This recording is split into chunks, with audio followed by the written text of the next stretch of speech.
Hi, I'm Dave Grigsby, the owner of Zerorez carpet cleaning in Boise and in Idaho Falls. I just wanted to do a quick experiment today dealing with strawberries and showing kind of what powered water can do. We've actually got two experiments, but I've got these two things of strawberries, a couple of empty bowls, so we can do this experiment. Kind of want to wash these strawberries off and see what the results are. The first one we've got is tap water. So this is just a jug of tap water pulled straight from the sink. And we're just going to pour it on to the strawberries, kind of like if we were rinsing them off at the sink after we buy them. And that looks yummy. So we've got two experiments that we're going to do with this. And then this one's powered water, we're going to do the same thing.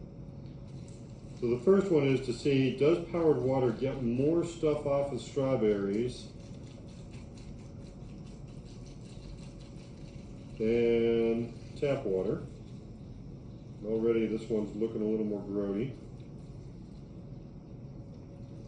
And then the second experiment we're going to do is we're going to leave these in the refrigerator for a week and see what happens. So let's try this. We're going to add another video. So we can see this is the powered water one right here. We haven't done any agitation yet or anything like that. We'll kind of shift them around. You can see that the water's kind of turning murky a little bit.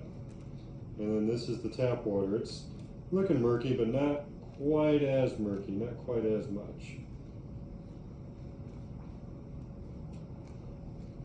Now, a couple things that we know about strawberries is they go bad, and they can go bad pretty quick. So we're going to stick these in the refrigerator and see which one gets bad. So I'm going to do a couple things without the bank camera, and then we'll take a picture.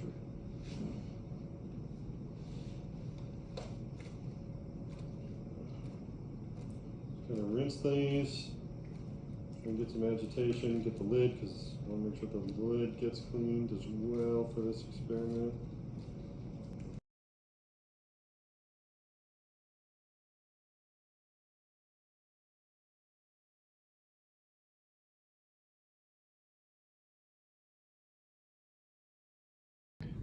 Okay, we're going to pull these strawberries out of the water. So this is the tap water.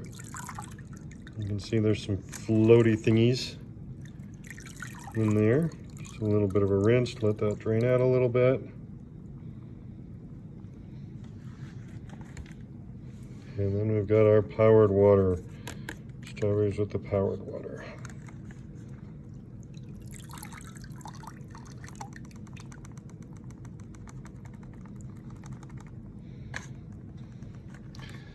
So you can see there is very clearly a difference in the water between the powered water clean strawberries and the tap water clean strawberries. Okay, so now we're going to take these to the fridge and stick them in there and see what it looks like in a week. Okay, so we've got our strawberries, we've got them in the fridge, and we've actually, you might notice we've cleaned two, but we actually have 3 boxes of strawberries in here. So this one is our powered water clean strawberries. This is our tap water clean strawberries. And then this one right here, we put our antimicrobial protector on the strawberries after we wash them, as an experiment, just to see what happens. So I'm curious to see how well it works on a living organism. It's meant for non-porous surfaces and porous surfaces, but I don't think it meant strawberries. So we'll see what happens with that. Anyway, check back in a week and we'll see what's going on.